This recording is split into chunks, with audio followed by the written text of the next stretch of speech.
Since posting my last video, there seems to be only one highly requested video topic.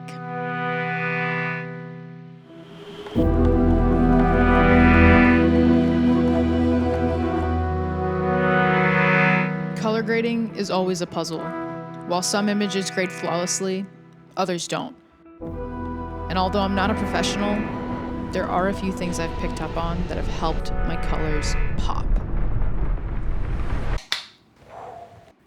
Honestly, I was not really prepared for the amount of people that would ask me about the color grade for my last video. So I am flattered because I do really love color. I don't love talking about the super nitty-gritty technical stuff. It's just not what I'm passionate about. I am gonna cave. I'm gonna show you guys my current color workflow because I know it's a really big pain point for people. So let's talk about the 3 techniques that I use. But before we get on the computer, let me show you my camera settings.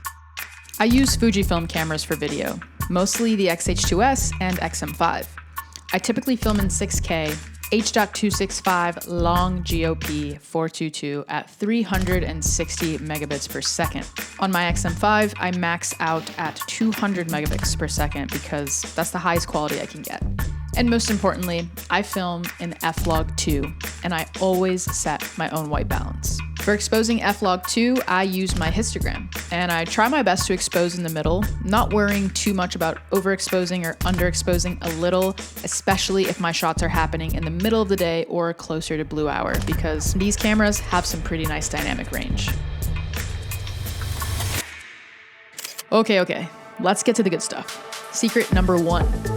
My color grading style evolves almost every year, but lately I've been using my friend Sir's Film Vision 2 Power Grade. But the magic kind of happens in the exposure tab, specifically with the HDR wheels. This is where I create my signature look. I start by dropping on the Power Grade and selecting Lab Scan. On the LUT node, I'm going to make sure I choose the right LUT for my camera. Sir has included the LUTs with the Power Grade. I'm gonna go and choose the Film Vision 2 F-Log2 LUT.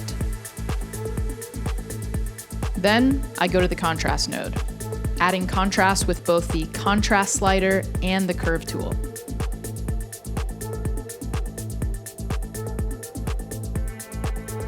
I tend to grade on the darker side, intentionally dragging the exposure down so that my shots actually have a more saturated look. I don't know if you've ever noticed this, but when a shot is overexposed, the colors become more washed out. And when I drag my exposure down, I actually get a little bit more saturation to those colors without having to artificially saturate them. I also use the light wheel on the HDR tab to drag down my highlights, which creates a softer highlight roll-off and brings back those details that I know my sensor has, versus leaving a more punchier, blown-out highlight look. Highlight roll-off is what people are usually seeing when they say that a shot looks really cinematic. It's a very common thing found in film. Lately, I like my images a little on the cooler side, so I mess with the white balance and the tint to my preference per shot. Inside the Lab Scan node, I'll go back and turn off halation, turn down the grain, add some dust, and I'll typically turn on the color density. A lot of this for me is honestly just done by eye and just to my liking. Light and exposure definitely play a huge part in how your colors render out, which is why I try to tell people that, not all images are created equally. Sometimes you will have some beautiful frames that will grade super nicely, and sometimes you're gonna have some frames where you're like, nah, that color grade's kind of meh. And that has to do a lot with how you film. Okay, Jasmine, I've tried all of that, but my colors still don't look that impressive. And to that, I say, well, here is secret number 2. I've talked about this a lot. I even made a TikTok about it 3 years ago that went viral, and it is the concept of color contrast. This is a technique I've used for years, where I very intentionally pair colors together to create a visually interesting image. For me, usually landing on reds, blues, and deep greens. I end up swapping out set pieces and tell my talent to bring specific colored clothing just to achieve this proper contrast. A shot like this I find to be visually underwhelming because there's no real contrast, while this image for me is more striking for both its use of color and lighting. Color contrast has been in the forefront of my work for a while now. I always seek out contrasty locations on purpose, and I even try to design my office space with the same technique in mind, adding pops of my favorite colors while grounding the space with darker tones. Honestly, that's just my personal preference.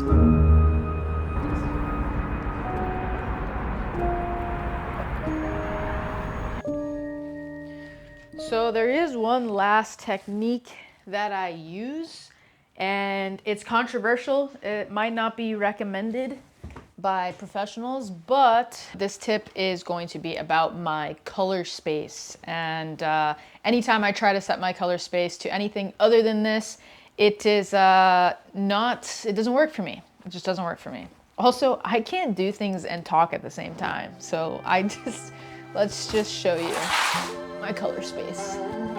Yes, I always set my timeline and my project color space to Rec 709A. And I make sure that I'm also exporting it in Rec 709A. And I realize it may not be the most color accurate on every single monitor made in mankind, but I'm okay with that.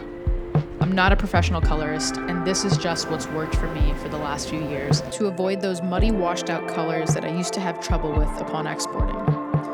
Color grading is extremely subjective. I'm always learning, and it takes time to learn how light affects colors and what tools to use to balance unwanted tones. So my best advice, be intentional with your camera settings, lighting choices, and framing. Your editing self will thank you.